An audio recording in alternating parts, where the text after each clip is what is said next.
Welcome to crime frauds. Investment ఎలా చేయాలి, trading ఎలా చేయాలి, స్టాక్లో ఎలా ఇన్వెస్ట్మెంట్ చేయాలి అని చెప్పి ఇన్స్టాగ్రామ్, ఫేస్బుక్లో ఇచ్చే టిప్స్ని ఫాలో అవుతున్నారా? వాళ్ళు ఇచ్చే లింక్స్ని కూడా షేర్ చేస్తున్నారా? అయితే ఈ వీడియో మీకోసమే. హైదరాబాద్లో ఓ వ్యక్తి దాదాపు ఇదే ఫాలో అయ్యి 80 లక్షల దాకా కోల్పోయాడు. అసలేం జరిగింది అంటే, హైదరాబాద్లోని గాంధీనగర్కి చెందిన ఓ వ్యక్తికి ఇలా ఇన్స్టాగ్రామ్లో ట్రేడింగ్కి సంబంధించిన ఒక లింక్ వచ్చింది.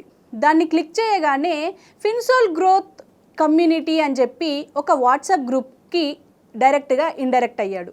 అందులోనే ఒక అనన్య అనే ఒక అమ్మాయి కాల్ చేసి తను ప్లేస్టోర్కి వెళ్ళి ఒక యాప్ని డౌన్లోడ్ చేయండి అని చెప్పగానే అతను ఆమె చెప్పినట్టుగానే అన్ని విధాలుగా ఆ యాప్ని డౌన్లోడ్ చేయడం, అలాగే అన్ని పర్మిషన్స్ ఇవ్వడం, డీటెయిల్స్ ఇవ్వడం అన్నీ చేసేసాడు.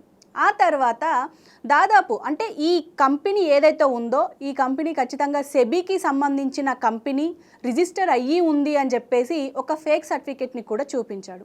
అది నమ్మిన ఆ వ్యక్తి వెంటనే దాదాపు 86,85,000 వరకు ఇన్వెస్ట్మెంట్ పెట్టాడు. అదే యాప్లో కొన్ని రోజుల తర్వాత 2,15,00,000 వరకు కనిపించడంతో దాన్ని విత్డ్రా చేసుకోవడానికి ట్రై చేశాడు.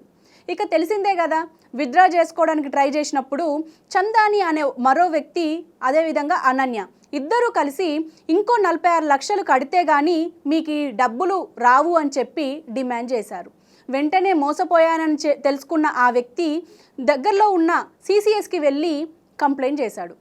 సో ఇలా కూడా అంటే వాట్సాప్, ఫేస్బుక్, ఇన్స్టాగ్రామ్ లాంటి సోషల్ మీడియా ప్లాట్ఫామ్స్లో వచ్చే ఎలాంటి లింక్స్నైనా షేర్ చేయొద్దు, క్లిక్ చేయొద్దు. ఇలా డబ్బుల్ని కోల్పోకూడదు. జాగ్రత్త.